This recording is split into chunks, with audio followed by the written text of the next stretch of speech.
ዲያቆን ክርስቶፎሮስ አርፈ ተቀመጥ የሚል ዛቻ እየደረሰው ነው የሚገኘው። ሄሎ ወንድሜ ክርስቶፎሮስ ብታርፍ አይሻልም? ማል ልበል ወንድሜ? እረፍ ብያለሁ። የመጨረሻ ነው። አማን ነህ? እንግዲህ ዛቻውን ደግሞ እያሰማ የሚገኘው ጋሼ ነው ማለት ነው። ቤተክርስቲያንን በዚህን ያክል መጥላት ለምን ያስፈልጋል? ታው እረፍ፣ የቤተ ክርስቲያንን ማዕረግ አትዘብት ብሎ ሰው ሲመከር ወይም ደግሞ ነገሮች ፊት ለፊት ሲቀርቡበት ግድ የለም እሺ መለስ ልበል ብሎ እኮ ከልቡናው ጋር ተማክሮ ዝቅ ይላል። በዚህን ያክል የቤተ ክርስቲያን ጠላት ለመሆን ቆርጦ መነሳት፣ ሚዲያው የሆነን ነገር ከያዘ የሆነ ጊዜ ብቻ አጨብጭቦ አሸብሽቦ ይተዋል። ከዛ በኋላ ተመልሼ መልክ መስራት እችላለሁ በሚል ድጋሚ እየታየ ያለ እብሪተኝነት፣ ይህ እብሪተኝነት ይተነፍሳል።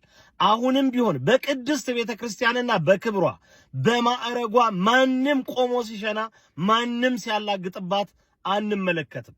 ስለዚህ አሁንም ከዚህ ድርጊት ለመታቀብ ደጋግመን እየመከርን ነው የምንገኘው።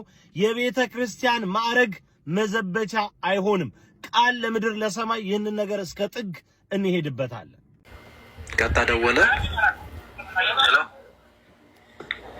ወንድሜ ክርስቶፎሮስ አይሻልም? ማል ልበል ወንድሜ? በነገራችን ላይ እዚህ ጋር ማል ልበል የምለው ጠፍቶኝ ምናምን አይደለም ወይ ስልኩ የነበረ የሆነውም አይደለም።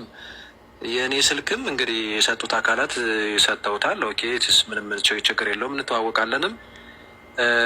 ግን ራሱ እንዲናገር ከምፈለግ ነበረ። ያው ይለያል፣ ምንም ችግር የለውም። ሄሎ ወንድሜ ክርስቶፎሮስ ብታርፍ አይሻልም? ማል ልበል ወንድሜ? እረፍ ብያለሁ። የመጨረሻ ነው። አማን ነህ? ያ አረፍ ብያለሁ የመጨረሻ ነው አለ። እንግዲህ ያን ዕለት አማን ነው ወይ ስለው ዘጋ ማለት ነው። እና እንደዘጋ እንግዲህ እንደገና ደግሞ መልሼ ደውላለሁ። አማን እንዴት አለ ወንድሜ? እየዛትክብኝ ነው? በቤተክርስቲያን ጉዳይ ስትወሰልት ነው ያዝኩህ። ያ ምክንያቱም አሁን እዚህ ጋር ለምንድን ነው ዝም ያለው?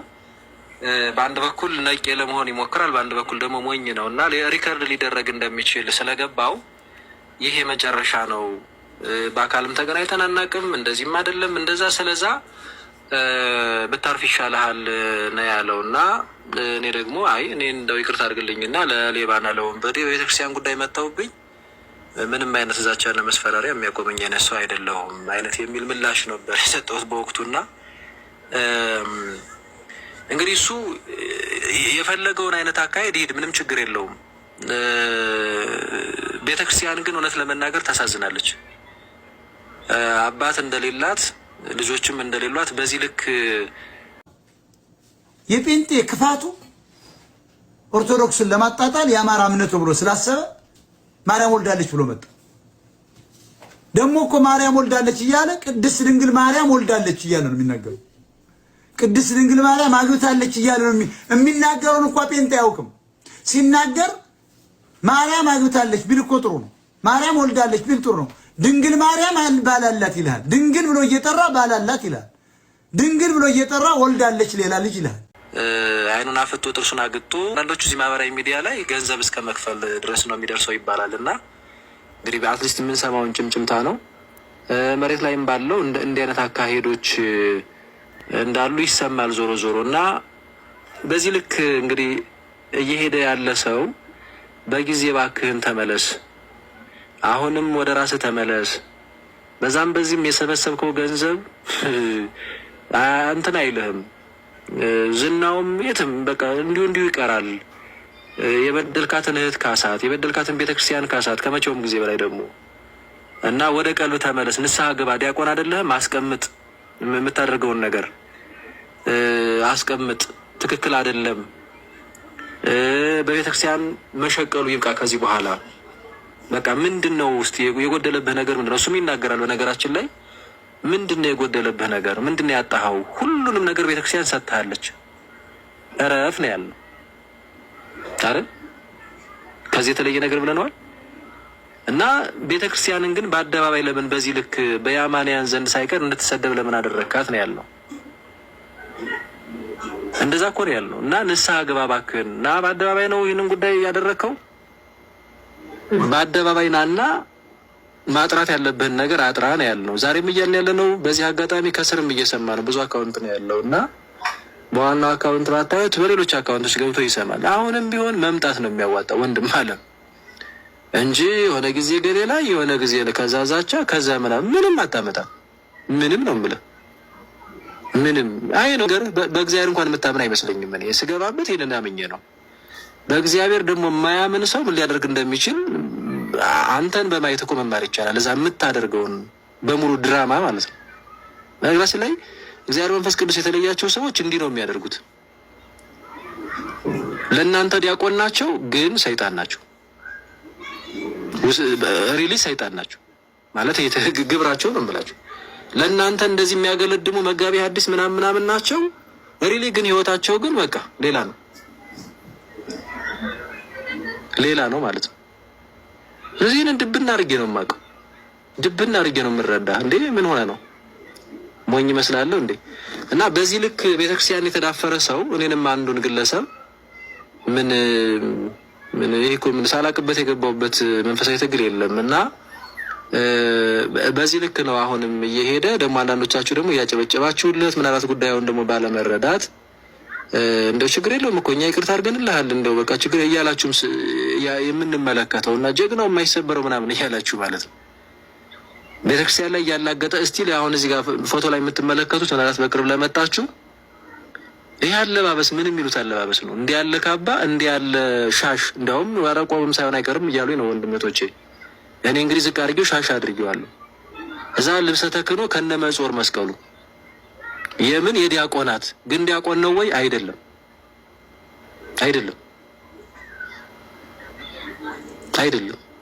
ሄሎ ወንድሜ ክርስቶፎሮስ ብታርፍ አይሻልም? ማልደበል ወንድሜ እረፍ ብያለሁ። የመጨረሻ ነው። አማን ነህ? ካንተ እንብሳለን። ስለዚህ እየሄድክበት ያለው ነገር ስህተት ነው። ከስህተት ተመለስ። ቤተ ክርስቲያንን አትዝረፍ ነው ያልንህ። ለስጋህም ለነፍስህም አይበጅህምና እየሄድክበት ካለው መንገድ ተቆጠብ፣ ተመለስ። እህቶቻችንን አትጉዳ። የቤተ ክርስቲያን ልጆችን አትግፋ። ከቤተ ክርስቲያን እያስወጣህ ነው፣ ተመለስ ነው ያልንህ እንጂ የፕሮቴስታንት ሙሉ ቸርች ኦርቶዶክስን ተቀበለ። ኦርቶዶክስ ቀጥተኛ መንገድ ናት። ሆፕ ቸርች ሃሊፍሊክስ በእንግሊዝ ሀገር የሚገኝና የፕሮቴስታንት እምነት አካል የሆነ ሆፕ ቸርች ሃሊፍሊክስ የተባለ ቤተክርስቲያን ከነተከታዮቹ ጠቅልሎ ኦርቶዶክስ ሃይማኖት መቀበል። የተወደዳችሁ ቤተሰቦቻችን የደስታዬ ተጋሪ መሆን ከፈለጋችሁ ሁላችሁም እግዚአብሔር ይመስገን እያላችሁ ኮመንቱን አጥለቅልቁት፣ በኮመንት ጻፉልን። ሁላችሁም ኦርቶዶክሳውያን ሙሉ በሙሉ የፕሮቴስታንት ቸርች ከናማኙ ኦርቶዶክስ ሆነ። አስደሳች መረጃ ነው ማቀርብላችሁ። ይህ በሀገር እንግሊዝ የተፈጸመ ታሪክ ነው። የግሪክ ኦርቶዶክስ ቤተክርስቲያንን የተቀላቀሉት ሙሉ በሙሉ የፕሮቴስታንት አማኞች ወደ ኦርቶዶክስ ቤተክርስቲያን ገብተዋል። ይሄውም የሆነበት ለ5 ዓመታት ያህል ስናጠና ነበረ። አጥንተን በስተመጨረሻ ትክክለኛይቷ ቀጥተኛይቷ እውነተኛይቷ ቤተክርስቲያን ኦርቶዶክስ ናት፣ የቅዱሳንን ምልጃ እንቀበላለንም በማለት የማምላክ ወላዲተ አምላክ ቅድስት ድንግል ማርያም ምልጃ የጻድቃኑንም በሙሉ ምልጃ እንቀበላለን፣ ክርስቶስ ኢየሱስ በዛ ቤት የሚመለክበት እውነተኛ ነው ብለው ሙሉ በሙሉ ግልብጥ ብለው መጥተዋል። አሁን ኮፒ ሊንክ ሪፖስት አድርጉልኝ የምለው አንድ መልእክት ለማስተላለፍ ስለወደድኩኝ ነው። በአገራችን ኢትዮጵያ የምትገኙ ወንድሞቼ፣ እህቶቼ፣ እናቶቼና አባቶቼ በፕሮቴስታንት ቤተ እምነት የምትገኙ አማኞች በሙሉ አሁን አንዲት ነገር ብቻ ላመላክታችሁ። እስኪ ራሳችሁን ጠይቁም። እነሱ 5 ዓመታት ያህል ፈሽቶባቸው ሙሉ በሙሉ ወደ ኦርቶዶክስ ተመልሰዋል። እናንተ ጥቂት ጊዜ ብቻ ካሰባችሁ በቂ ነው። ያላችሁበትን ነገር ተመልከቱ። አሁን የእናንተን ቤተ እምነት ታሪክ ወደ ኋላ መለስ ብላችሁ አጥኑ። አሁን እናንተን የመራ ያለው ማን ነው? አስተምህሮታችሁ ምንድን ነው? የሄዳችሁበት ያለውስ መንገድ ትክክል ነውን? ከልቦናችሁ ጋር አውሩ። ከዛስ የኦርቶዶክስ ቤተክርስቲያንን በቻላችሁት ጊዜ ለጥቂት ጊዜያትም አጥኗት። ታሪኳን፣ ማንነቷን፣ ጥንታዊነቷን፣ አሁን ያለችበትን ስርዓት አምልኮቷን፣ ያንዳንዷን ነገሯን በሙሉ አጥኑ። ከዚያ በኋላ ውስጣችሁ የነገረውን ተቀበሉ። እርግጠኛ ሆኜ የምነግራችሁ በትንቢተ ኤርምያስ ምዕራፍ 6 ላይ እንደተጠቀሰው ሂዱ፣ ወደ መንገድም ውጡ፣ ቀጥተኛይቱ ትክክለኛይቱ መንገድ ወዴት እንደሆነች ወቁ፣ በእርሷም ላይ ተረማመዱ የተባለው ቃል ይፈጸም ዘንድ ንዕድ ክብርት የሆነችቷን አንዲት ኩላዊት ዓለም አቀፋዊ ጥንታዊት የሆነችቷን ቤተክርስቲያን ኦርቶዶክስን ታገኛላችሁ። በመሆኑ እህቶች ወንድሞቼ በፕሮቴስታንት ቤተ እምነት ያላችሁ ኑ ወደ ብርሃኑ ተመላለሱ፣ በደንብ አድርገን እንቀበላችኋለን። ያው እንግዲህ እንደዚህ ነው። ካፒቶልና አካባቢ ያላችሁ ህዝቦች እንግዲህ ካፒቶን ያልተባለ ሀገር እየተባለ ይሄ ሐሰተኛ ነብዩ እዩ የተባለው አሁን እዚህ እንትን አርጓል መጥተናል። ያላ ቲሸርት አይገባም ተብሎ እኮ ወንጌል ለመስበክ ነው ቲሸርት ለመንገድ እንደመጣ ብቻ አልገባኝም። ያው ቲሸርት ለመነገድ ነው ከተባለ ችግር የለውም። ሱቅ ላይ ራሱ ቢሆን እኮ ከሱቅ ገዝተን እኮ መልበስ ይቻል ነበር። ለወንጌል ሲም ቲሸርትን እየነገዱ እዚህ ጋር መጥቶ ያው እንደዚህ ነው ነገሮች እየሆኑ ያለ። እንግዲህ ያው ብር የሌላ ሰው እኮ መግባት እንደማይችል ያው ተመልሰናል። እንግዲህ ቲሸርት ባንትን ገዝተን ማድረግ እንደማይችል ያው ያላ እንደዚህ ነው እንግዲህ። በዚህ ሰዓት ሐሰተኛው አቶ እዩ ጩፋ በኬፕ ታውን ደቡብ አፍሪካ ነው የሚገኘው። የእህታችን እንግዲህ ባጋራችን ቪዲዮ ላይ እንደምትመለከቱት ቲሸርት ያልገዛ ሰው እዛ አዳራሽ ውስጥ መግባት እንደማይችል ተነግሯት እሷ መግዛት ስላልፈቀደች ወይም ቪዲዮ ላይ እንዳለችው ስለአልቻለች ያው መመለሴ ነው ብላ እየተመለሰች ያለች እህታችን ናት። ይሄው ነው ከኋላ የምታዩት ግርግር የበጎቹ ግዛት ወከባው ንግዱ ምናምን ወንጌልን በተመለከተ ነፍሳትን ለማዳን ያዘኑትን ለማጽናናት የወደቁትን ለማንሳት ሳይሆን የቀረውን ማህበረሰብ ደግሞ በወንጌል ስም ኪሱንና ህይወቱን ለማጠብ ነው የተካሄደው። እስከመቼ እንደዚህ አይነት ዘረፋና ዱርዬነት እንደምትደግፉ እስከመቼ በወንጌል ስም የሚሰራ ሸቀጣ ሸቀጥ እንደምትደግፉ አናውቅም። ብዙ ጊዜ ጮሆናል። ምቀኛ ሸረኛ ምናምን የሚል ስም ከመለጠፍ ውጪ እውነትን አትናገሩም። በማስረጃ በቦታ ያለች ልጅ አትገቢም ተብላ እየተባረረች ነው። እንግዲህ የጥንት አባቶች የቤተክርስቲያን አባቶች ቤተክርስቲያን ሆስፒታል ናት፣ ከዛስ ታማሚዎቿ ደግሞ የዓለም ህዝብ ሁሉ ናቸው ብለው አስተምረዋል፣ ተናግረዋል። ሰው ማረፍ ሲፈልግ የደከመ ተስፋ የቆረጠ ግራ የገባው ሰው ምንም የሌለው ተስፋ የሌለው ሰው እግዚአብሔር ጋር ነው እንግዲህ ሄዶ የሚጣበቀው የሚጠጋው። ያቺን ሴት ታውቃላችሁ 12 ዓመት ሁሉ ደም የፈሰሳት ሴት ገንዘቧን ሁሉ ለባለ መድኃኒት ሰጥታ ጨርሳ ባክና በነበረ በህይወቷ መጨረሻ ላይ ሳንቲም እጇ ላይ ባልቀረበት ሰዓት ኢየሱስ የሚባል ጌታ እንደሚያድን እንደሚፈውስ ስታውቅ ተሽሎክሎካ በህዝብ መካከል በነፃ ነካችሁ። ሌሎቹ በገንዘብ መፍትሄ ያልሰጧትም ኢየሱስ ክርስቶስ ግን በነፃ ፈወሳት። ለዚህ ነው ሐዋርያቱን ኢየሱስ ሲያስጠነቅቅ በነፃ የተቀበላችሁትን በነፃ ስጡ ብሎ ያስተማራቸው። በነፃ ያልተቀበሉ ከየትኛውም ጉራንጉር ያመጡትን እኚህ ወንጌል ሰባኪዎች አይደለም የሚገኘው። አሁንም የኢትዮጵያ የፕሮቴስታንት ማህበረሰብ ስፔሻሊ ጴንጤው ማህበረሰብ ልትነቃ ይገባል። ወንጌልን እያደናቀፍን ይመስላል። እውነት ስንነግር ልትነቃ ይገባል።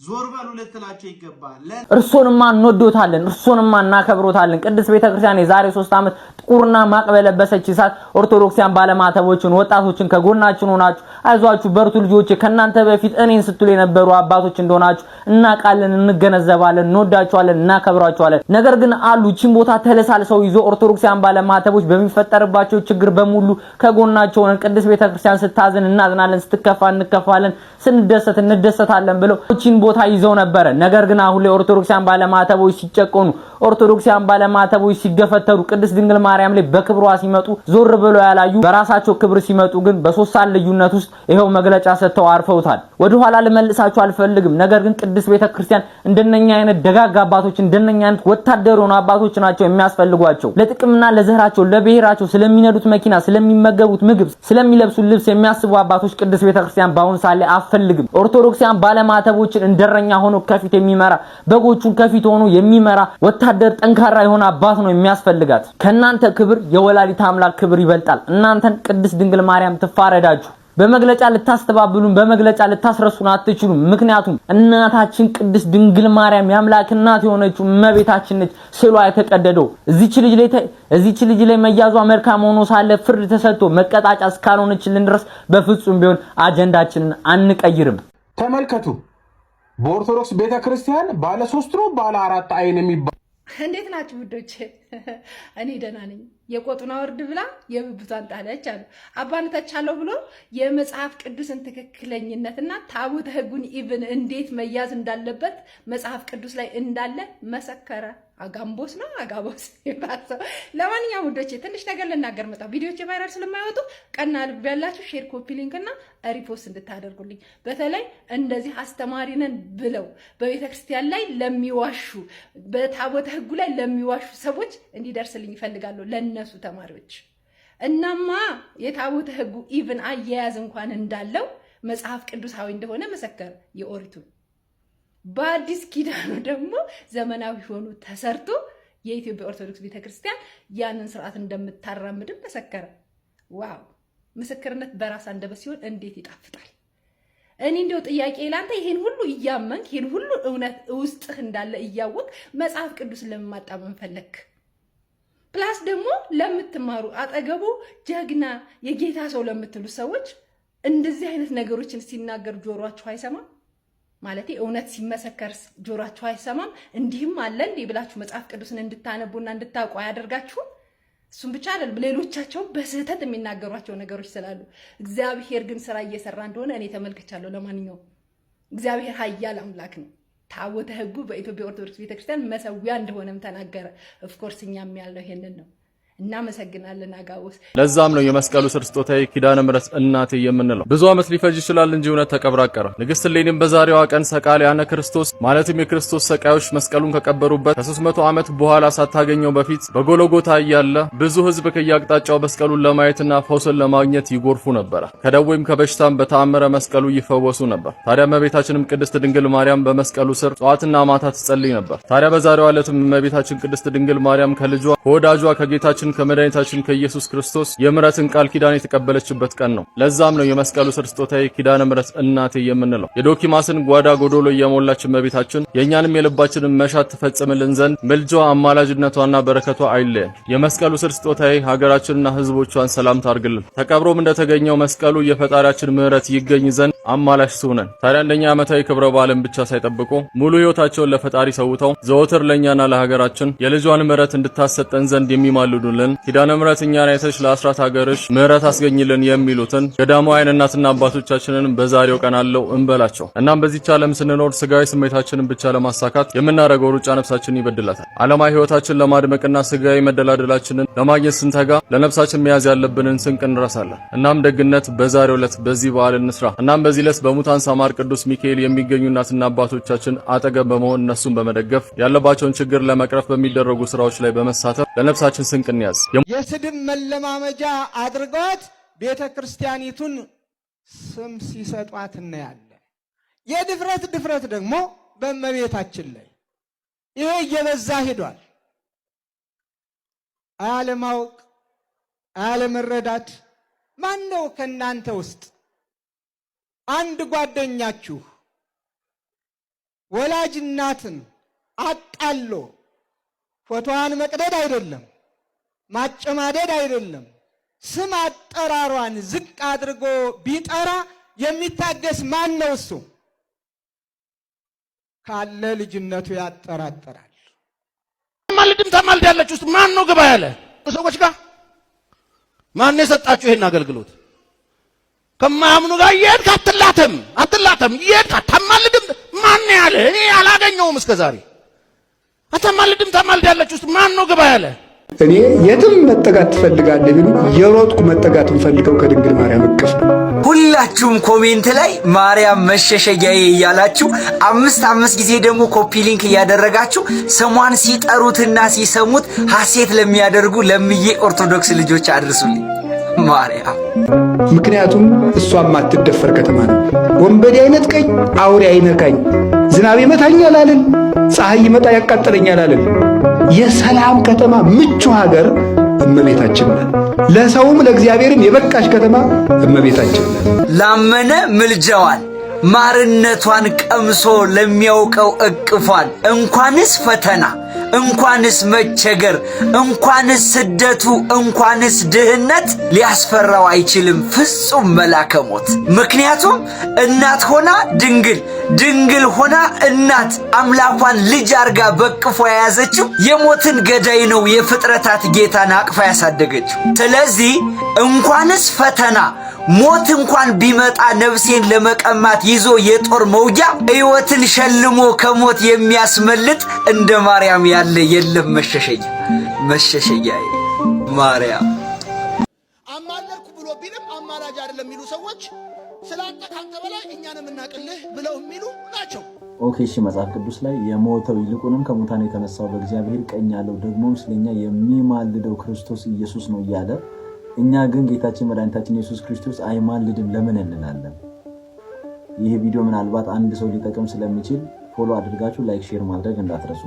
ወደ ጉዳያችን ስንመለስ ይማልዳል ማለት መጽሐፍ ቅዱስ መዝገበ ቃላት ገጽ 56 ላይ እንደተቀመጠ ቀጥተኛ ፍቺው ይለምናል ማለት ነው። ስለዚህ እኛ ጌታችን መድኃኒታችን ኢየሱስ ክርስቶስ አይማልድም ስንል አይለምንም ማለታችን ነው። ማስረጃ ዮሐንስ ወንጌል ምዕራፍ 16 ከቁጥር 25 ላይ ይህም በምሳሌ ነግራችኋለሁ፣ ነገር ግን ስለ አብ ለእናንተ በግልጥ የምናገርበት እንጂ ከዚህ ወዲህ በምሳሌ የማልናገርበት ሰዓት ይመጣል። በዚያን ቀን በስሜ ትለምናላችሁ፣ እኔም ስለ እናንተ አብን እንዲለምን የሚላችሁ አይደለሁም ማለት በምሳሌ ክርስቶስ ምድር ላይ ሳለ በምሳሌ ሲያስተምር ነበር። እዚህ ያለው በምሳሌ ነግራችኋለሁ፣ ግን ከዚህ ስርቅ በምሳሌ የማልነግርበት ጊዜ ይመጣል። ያን ጊዜ አለ ከዚህ የሄድኩ ጊዜ በስሜ ትለምናላችሁ፣ እኔም ስለ እናንተ አብን አልለምንም ብሎ ቃል በቃል አስቀምጡናል። ይህም ብቻ አይደለም፣ እዚያው ዮሐንስ ወንጌል ላይ ምዕራፍ 14 ቁጥር 14 ላይ ማናቸውንም ነገር በስሜ ብትለምኑ እኔ አደርግላችኋለሁ አለ። ምንም አይነት ነገር በክርስቶስ ስም ከለመንን ማድረግ ስለሚችል አይለምንም ማለታችን ነው። ጌታችን መድኃኒታችን ኢየሱስ ክርስቶስ አይማልድም ስንል አይለምንም ማለታችን ነው። ታዲያ ሐዋርያው ቅዱስ ጳውሎስ ይህንን ነገር ለምን ተናገረ የምንል ከሆነ ሐዋርያው ቅዱስ ጳውሎስ የሚማልደው ክርስቶስ ኢየሱስ ነው ስል ኢየሱስ ክርስቶስ በምድር ላይ ሳለ በሰራው ስራ በቤዛነቱ ከዚህም ባሻገር በተጨማሪ እኛ መዳንን እንወርስ ዘንድ ማለት ክርስቶስን በመምሰል ሕይወት እንቀጥል ዘንድ ዕለት ዕለት ያግዘናል ማለት ነው። ዕለት ዕለት ክርስቶስን በመምሰል ሕይወት እንድናድግ ዕለት ዕለት እግዚአብሔር ክርስቶስ ያግዘናል ሲል ይማልዳል አለ። ማስረጃ እዚያው ሮሜ 8 ከቁጥር 26 ላይ እንዴት መጸለይ እንደሚገባን አናውቅምና በማይናገር መቃተት መንፈስ ቅዱስ ስለ ቅዱሳን ይማልዳል ሲል ይማልዳል ይላል። ይማልዳል ሲል ምን ማለት ነው? እንዴት መጸለይ እንደሚገባቸው ስለማናውቅ መንፈስ ቅዱስ ዕለት ዕለት እንዴት መጸለይ እንደሚገባ ያግዛቸዋል ማለት ነው። ስለዚህ እዚህ ጋር መንፈስ ቅዱስንም ሐዋርያው ቅዱስ ጳውሎስ ይማልዳል ሲል ወልድ ኢየሱስ ክርስቶስንም ይማልዳል ሲል ያግዛል ማለት ከእገዛቸው አንጻር ይማልዳል ብሏል። እና ታዲያ ይህንን እገዛቸውን ሐዋርያው ቅዱስ ጳውሎስ ይማልዳል የሚል ከሆነ እናንተ ለምን ይማልዳል ብላችሁ አትቀበሉ? ስለዚህም መጽሐፍ ቅዱስ ላይ ዘኍልቍ 23 ከቁጥር 19 ላይ ሐሰትን ይናገር ዘንድ እግዚአብሔር ሰው አይደለም፣ ይጸጸትም ዘንድ የሰው ልጅ አይደለም ማለት። እግዚአብሔር ይጸጸት ዘንድ የሰው ልጅ አይደለም ማለት። ምክንያቱም የሰው ልጅ ውጤቱን ስለማያውቅ ዛሬ ላይ ያደረገው የዛሬ ላይ የሰራው ስራ ነገ ላይ መጥፎ ውጤት ሲያመጣ ይጸጸታል። ስለዚህ ጌታችን መድኃኒታችን ኢየሱስ ክርስቶስ አስቀድሞ ሁሉን ነገር የሚያውቅ አምላክ ስለሆነ ውጤቱ ምን እንደሆነ አስቀድሞ ስለሚያውቅ በማናቸውም አይነት ነገር አይጸጸትም። የሚጸጸት አምላክ አይደለም እንላለን። ግን እዚያው መጽሐፍ ቅዱስ ኦሪት ዘፍጥረት ምዕራፍ 6 ከቁጥር 16 ላይ እግዚአብሔር ሰውን በምድር ላይ በመፍጠሩ ተጸጸተ ይላል። ስለዚህ ጌታችን መድኃኒታችን ኢየሱስ ክርስቶስ ውጤቱን የማያውቅ ወይም ኋላ ላይ ምን እንደሚፈጠር የማያውቅ የሚጸጸት አምላክ ነው አይደለም። ነገር ግን የሰው በደል ምን ያህል እንደሆነ ለማስረዳት እግዚአብሔር ሰውን በመፍጠሩ ተጸጸተ። እንደዚሁም ሐዋርያው ቅዱስ ጳውሎስ የኢየሱስ ክርስቶስን እገዛውን ለማሳየት ይማልዳል እንጂ ይለምናል ወይ ስለኛ ዛሬ ላይ በእግዚአብሔር ፊት ይታይልናል ይለምንልናል ለማለት አይደለም። ስለዚህ እግዚአብሔር አምላክ ሰውን በመፍጠሩ ተጸጸተ መጽሐፍ ቅዱስ ላይ ብሎ የሚጸጸት አምላክ አይደለም፣ አይጸጸትም እንደምንለው ሁላ ሐዋርያው ቅዱስ ጳውሎስ ይማልዳል ብሎ ጽፎ እኛም የሚለምን አምላክ አይደለም ብለን እናምናለን። እንደዚህ ይቻላል እንዴ? መርቁት፣ ብቻ ተው መርቁት። ጸሎቴ ቢሆን ለወረት ጎዶሎ ቢሆን የኔነት ማረከኝ እኔ ከጀመረኝ በደል ጥፋቴንም ሳታይ ቀባኸኝ ጠርተኸኝ ከዱር ሰጠኸኝ ከፍ ያለ ወንበር ሳይኖረኝ አንድም በጎነት ባረከኝ በእጅ በረከት ያንተ ቤት ያንተ ቤት የምቆም ሰው አይደለሁም ግን ፍቅር ነህ ለዘላለም የሚመስለን የለም ግን ፍቅር ነህ ለዘላለም የሚመስለን የለም። እግዚአብሔር ይስጥ ቃለ ሕይወት ያሰማ። በጣም በቃ ደስ ይላል። በስማ እግዚአብሔር ፍጻሜን ያሳምርልህ። ጸሎት በስልክ መጸለይ ይቻላል ወይ? ካልሲ አጥልቆ ቤተክርስቲያን መግባት ይቻላል ወይ? የብዙዎቻችሁ ጥያቄ ነው። እነግራችኋለሁ። ዛሬ ይህን ቪዲዮ ሼር ኮፒ ሊንክ የሚያደርግ ማንም ሰው እንዳይኖር ሁላችሁም ሼር ኮፒ ሊንክ እያደረጋችሁ ለሁሉም አዳርሱልኝ። በፍቅር ላይክ አድርጉና ጀምሩት። ቤቱን ደግሞ ካላደረጋችሁ ፎሎ ማድረግ አትርሱ። እናም ጸሎት በስልክ ማድረግ መጸለይ ይቻላል ወይ ሲባል የጸሎት መጽሐፍ የማናገኝ ጊዜ ማለት ማግኘት የማንችልበት ሁኔታ ላይ ሲሆን በስልክ መጸለይ ይቻላል። መቼ? የጸሎት መጽሐፍ ማግኘት የማንችል ከሆነ። ነገር ግን ስንጸልይ በስልክ ልንጠነቀቅ የሚገባው ደግሞ ዘሩን እንዳይገድፍ ነው። ምክንያቱም አንዳንድ ፒዲኤፎች ዘሩን ሊስቱ ይችላሉ። ያንን መጠንቀቅ አለብን። ያንን ተጠንቀን ግን ብንጸልይ እንደዚሁ ከምናቋረጥ ምንም ችግር የለውም። ስሜ ኒታን ነው። ከእስራኤል ነው የመጣሁት። መስቀልን በኢትዮጵያ በአዲስ አበባ ስታደም ለሁለተኛ ጊዜ ነው። ከምንም በላይ ድባቡ በጣም ነው ደስ የሚለው። በተለይ በመስቀል ያለው ምዕመናኑ፣ አልባሳቱና ሃይማኖታዊ ትዕይንቱን ወደዋለሁ። ዓለም ከኢትዮጵያ ሊማር ይገባል የምለው ነገር ቢኖር ባህሎቻቸው ሁሉንም አቃፊ ናቸው። በተለይ ሃይማኖታዊ ባህሎቻቸው ሰላምንና መከባበርን አብዝተው የሚሰብኩ ናቸው። ከዚህ አንፃር የኢትዮጵያ ሕዝብ በጣም ግሩም ነው። My name is Chris. I am from Venice, Florida in the US. ክሪስ ይባላለሁ። ከአሜሪካ ፍሎሪዳ ነው የመጣሁት። ደመራው በጣም ነው ደስ የሚለው። ሳምንት አልፎኛል እዚህ ከመጣሁ። ልክ እንደ ቤተሰብ ሆኖ ነው ሁሉም ሰዎች በዓሉን የሚያከብሩት። በዚህ በዓል ደግሞ ህዝቡ በአንድ ላይ ሆኖ እምነቱን በጋራ ሲያከብር ስታይ በጣም ይማርካል። Hi, my name is Gary Brazil and I'm from New York City, Brooklyn to be exact. ስሜ ጋሪ ብራዚል ይባላል። ከአሜሪካ ኒውዮርክ ነው የመጣሁት። በዓሉ የአልባሳቱ ማማር በጣም ደስ ይላል። ዣንጥላው፣ መስቀሉ፣ ምዕመናኑን ይደንቃል። ለሌሎች ዜጎች ማለት የምፈልገው ወደ ኢትዮጵያ ቢመጡ በርካታ ታሪካዊና ሃይማኖታዊ ቅርሶች ስላሉ መጥተው ቢመለከቱ ጥሩ ነው እላለሁ።